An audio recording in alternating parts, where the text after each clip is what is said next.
Hello everyone, welcome back you all once again.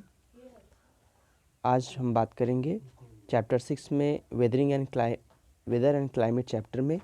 आज का हमारा टॉपिक है रिलीफ प्रिसिपेशन। और कल हमने कई सारे मुद्दों की बात करी थी।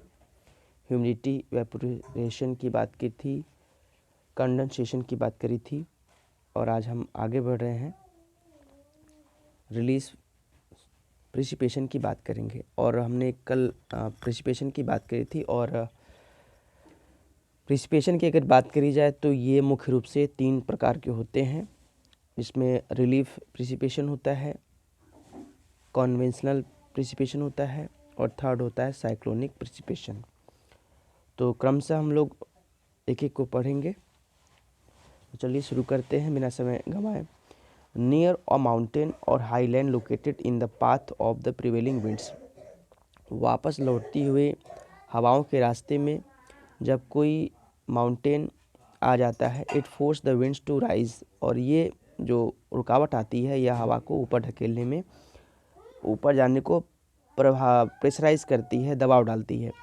As the air current rises, जैसे ये एयर करंट ऊपर की तरफ जाती है, अलॉन्ग द माउंटेन के साथ साथ, इट एक्सपैंड, यह फैल जाती है, कूल्स, ठंडी हो जाती है, एंड कंडेंसेशन टेक प्लेस, और कंडेंसेशन स्थान लेता है।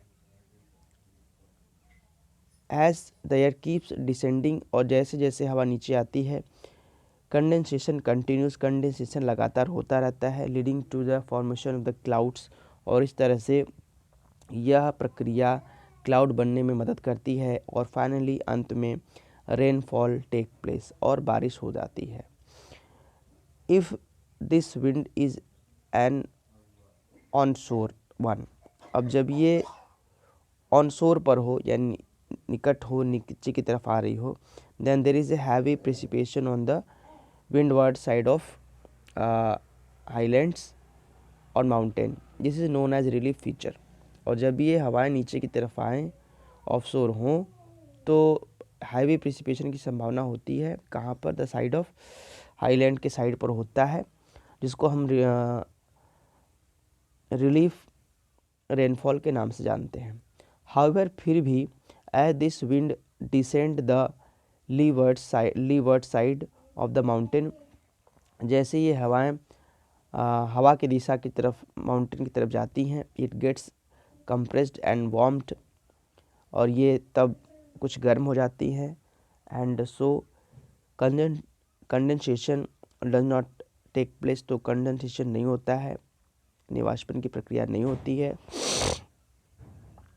The leeward side thus hardly receives any precipitation and it's called rain shadow area, तो इसे रेन शेडो एरिया कहा जाता है। A good example of rain relief is seen in the Indian Peninsula.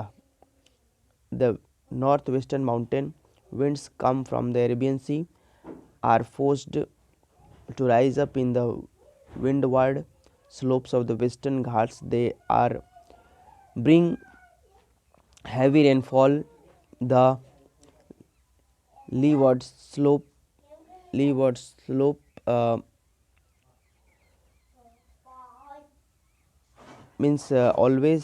slopes away from the winds receive very little rain, as they lie in the rain shadow area, which is why Mumbai receives more rainfall than the Pune. इन्हीं कारणों से जो है बॉम्बे में ज़्यादा बारिश होती है पुणे की कंपैरिजन में, क्योंकि पुणे जो है रेन शेडो एरिया में पड़ता है। अब अगले टॉपिक की बात करेंगे। अगला टॉपिक है हमारा कन्वेंशनल प्रिसिपेशन। अब क्या है ये, इसको समझें और जानें। This type of precipitation take place is common in equatorial area of the world. इस तरह का प्रिसिपेशन वर्ल्ड के इक्वेटोरियल एरिया पर सामान्य बात है। Where the intense insolation received by the earth result in a heavy rate of evaporation, और काफ़ी ज़्यादा में वहाँ पे सूर्य की किरणें पड़ती हैं, तो वहाँ पे इवापोरेशन, वाष्पीकरण की संभावना काफ़ी ज़्यादा होती है, the layer of the air near the atmospheric area Earth's surface heated and consequently expand the rise, thus heating up the vertical current of the air called convectional current. तो देखते हैं the layer near the area air near Earth's surface get heated, यानी जो पृथ्वी का हिस्सा हवा के आसपास होता है वो ज़्यादा हीट होता है, और कॉन्सिक्वेंटली उसी क्रम में वो एक्सपेंड करता है, राइज करता है, और वर्टिकल करंट जो वहाँ से फ्लो करती है उसको कन्वेंशनल करंट के नाम से जानते हैं। As more and more warm, जैसे जैसे ज़्यादा ये गर्म होती है, moist air rises and cool, condensation take place and thick layers of the clouds are formed.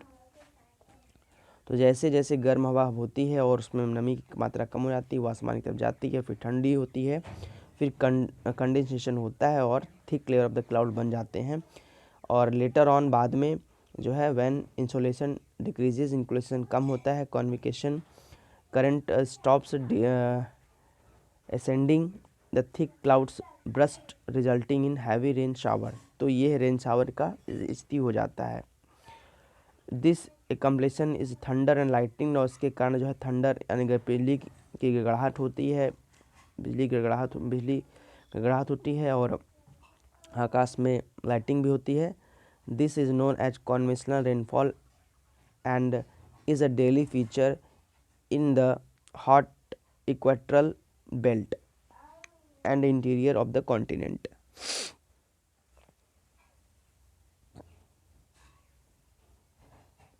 That's all.